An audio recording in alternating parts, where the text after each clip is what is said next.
મિત્રો, મોદી સરકાર દ્વારા એક મોટો નિર્ણય કરવામાં આવ્યો છે। વધુ 4 મહિના મફત અનાજ છે તે આપવામાં આવશે।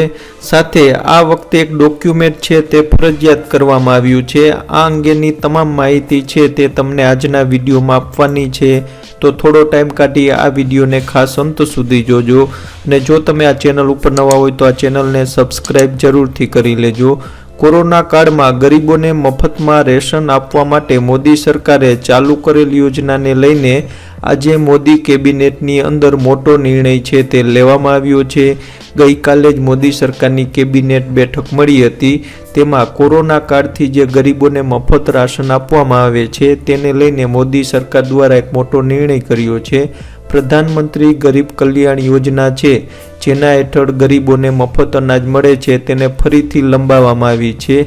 આ નિર્ણય મુદ્દે કેન્દ્રીય મંત્રી અનુરાગ ઠાકુરે મોટી જાહેરાત કરી છે। તેની માહિતી છે તે કેન્દ્રના મંત્રી અનુરાગ ઠાકુરે આપી છે। પ્રધાનમંત્રી મોદીના નિવાસસ્થાને કેબિનેટની બેઠક છે તે ગઈકાલે મળી હતી, જેમાં કૃષિ કાયદાને રદ કરવાનો નિર્ણય કરવામાં આવ્યો હતો। સાથે સાથે પ્રધાનમંત્રી ગરીબ કલ્યાણ યોજનાની અંદર જે ગરીબોને મફત અનાજ આપવા માટે સરકાર દ્વારા માર્ચ 2020માં નિર્ણય લેવામાં આવ્યો હતો, ત્યારથી જ ગરીબોને મફત અનાજ છે તે આપવાનું દર મહિને ચાલુ જ છે।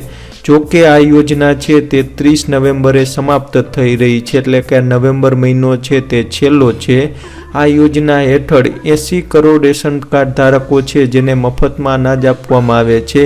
આ યોજના હેઠળ રેશન કાર્ડ ધારકોને સસ્તા અનાજની દુકાન દ્વારા મળતા સબસિડીવાળા અનાજ સિવાયનું પણ અનાજ મળે છે, એટલે કે ડબલ અનાજ મળે છે। એક તો રાજ્ય સરકાર દ્વારા જે સબસિડીવાળું અનાજ મળે છે તે તો મળે જ છે, સાથે પ્રધાનમંત્રી ગરીબ કલ્યાણ યોજના હેઠળ કેન્દ્ર સરકારનું ફ્રી અનાજ છે તે પણ મળે છે। આવા 80 કરોડ રેશન કાર્ડ ધારકો છે જેને આ લાભ છે તે ભારતની અંદર મળે છે। કેન્દ્ર સરકારની આ યોજના દ્વારા રેશન કાર્ડ ધારકને દર મહિને 5 કિલો વધુ અનાજ, જે ઘઉં અથવા ચોખા છે તે આપવામાં આવે છે। હવે આ યોજનાને માર્ચ 2022 સુધી લંબાવી દેવામાં આવી છે, એટલે કે વધુ 4 મહિના ડિસેમ્બર, જાન્યુઆરી, ફેબ્રુઆરી અને માર્ચ, આમ 4 મહિના સુધી દર મહિને 5 કિલો વ્યક્તિ દીઠ ઘઉં અથવા ચોખા છે તે આપવામાં આવશે। સાથે સાથે one nation one ration card મુજબ કોઈ પણ નજીકની સસ્તા અનાજની દુકાને જઈને તમે અનાજ છે તે લઈ શકશો, પરંતુ આ વખતે તેની અંદર એક વધુ અપડેટ છે તે કરવામાં આવ્યું છે। આ યોજનામાં આધાર કાર્ડ ફરજિયાત કરવામાં આવ્યું છે। જે વ્યક્તિના ભાગનું અનાજ તમે લો છો તે વ્યક્તિનું આધાર કાર્ડ રાશન દુકાન ધારક માગે તો તમારે બતાવવાનું રહેશે, એટલે કે રાશન કાર્ડ છે તેને આધાર કાર્ડ સાથે લિંક કરે છે રાશન દુકાન ધારક છે તે।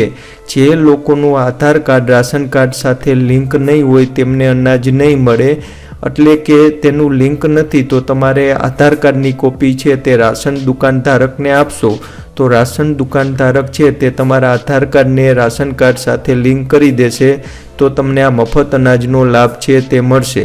લગભગ 80% લોકોના આધાર કાર્ડ રાશન કાર્ડ સાથે લિંક થઈ ગયા છે તેને આપવાની જરૂર નથી। જે લોકોના આધાર કાર્ડ રાશન દુકાન ધારક માગે તેમને જ આપવાનું રહેશે, બાકીનાને નિયમિત જે કોરોના કાળથી મફત અનાજ મળતું આવ્યું છે તે પણ તેમને હાલમાં મળવાનું ચાલુ જ રહેશે। તો ગરીબો માટે પ્રધાનમંત્રી મોદી દ્વારા વધુ એક નિર્ણય લેવામાં આવ્યો છે અને 4 મહિના સુધી હજી મફત અનાજ છે તે તેમને મળતું રહેશે।